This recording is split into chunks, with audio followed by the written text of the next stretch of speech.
Hi everyone, I have an exam in about 12 hours and I need to study for it right away. The exam involves a physical examination and a thyroid exam on a patient. I don't exactly have someone to practice with, so I've decided to compromise and I'm using my study buddy over here.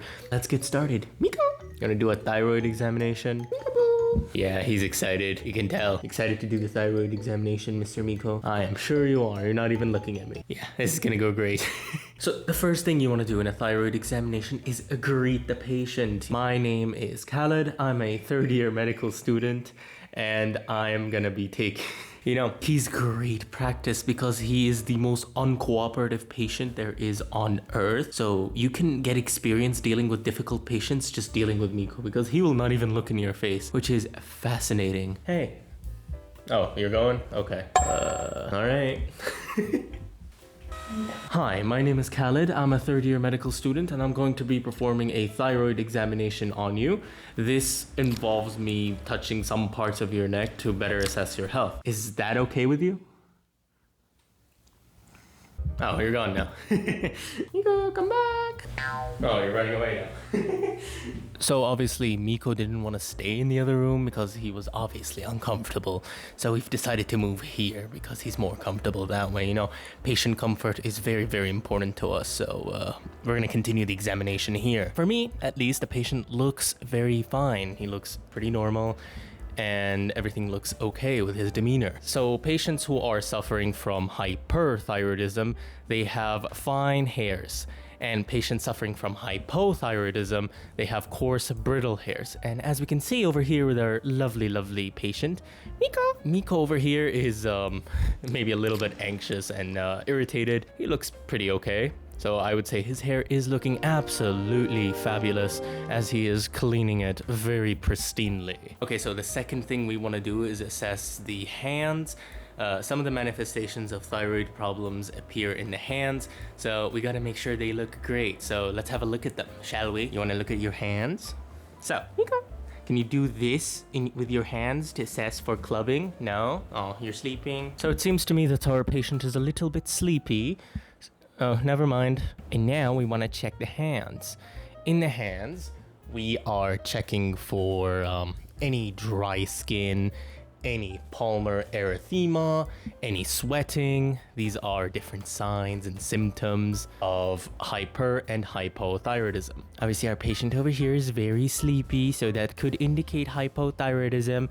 There, I am not sure about that. The next thing we got to do is take the patient's pulse. The reason is, in hyper and hypothyroidism, the pulse can speed up or slow down, depending on which case it is. So we want to make sure that the pulse is looking fine. Could you give me your hand, please? I want to take your pulse. Is that okay with you? Oh, you want to sleep? All right, I'll take your pulse while you're doing that. This isn't exactly the radial pulse, but you know, it's good enough. Oh, you're so cute. Pulse is normal. The strength is normal. And the rate is normal, which is about 80 to 90 beats per minute. I definitely did not make up that number on the spot. So the next thing we want to do is assess for any tremors. And after we do that, we want to check the patient's eyebrows. So usually in hypothyroidism, there's a loss of the outer third of the eyebrow. So the next part of the examination is assessing the eyes to check for any lid retraction, any lid lag, any exophthalmos. But the problem here is our patient has taken the liberty to absolutely get knocked out. Now, normally you don't want to skip parts of the examination, but this is a special circumstance for a special patient. We're going to do a neck inspection in order to make sure everything looks normal. So let's do that. What do we want to see in the neck?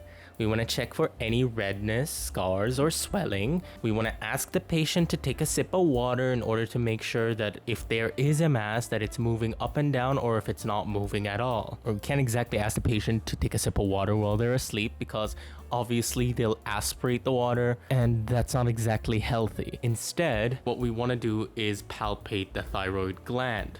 What we want to do is assess for its size, its symmetry. We want to check each of the lobes to make sure that they're normal. This is medically accurate, by the way, 1000%. This is exactly how every examination goes. So what we want to do is palpate the thyroid gland, go to the neck. So I'm checking for the size of the thyroid. We're checking for any asymmetry, and there's none. He has a perfect thyroid gland. We're also checking for any enlargements or any nodules, and everything looks fantastic. So we don't need to do any of that. You have a great thyroid gland. Your trachea is very well aligned. It's very central. You got a great trachea. So the next part of the examination is percussion. We want to check the sounds of the body cavities inside the patient in order to make sure that they're normal. And then what we gotta do next is do some auscultation. We're gonna listen to the neck area for any bruit or abnormal sounds from arteries in order to make sure that everything is fine. One of the last things we want to check for is something called non-pitting edema on the legs. So what we want to do is just put our fingers here on the leg, press it in very gently, and then we remove our hands. And with that, we conclude our thyroid examination. Miku has been an incredible patient, very cooperative, but we also gotta let him rest now. What we're gonna do now is just let him sleep, and we're gonna go away because I'm annoying. So much hair. I need to brush you. I'm gonna do that later. Thank you.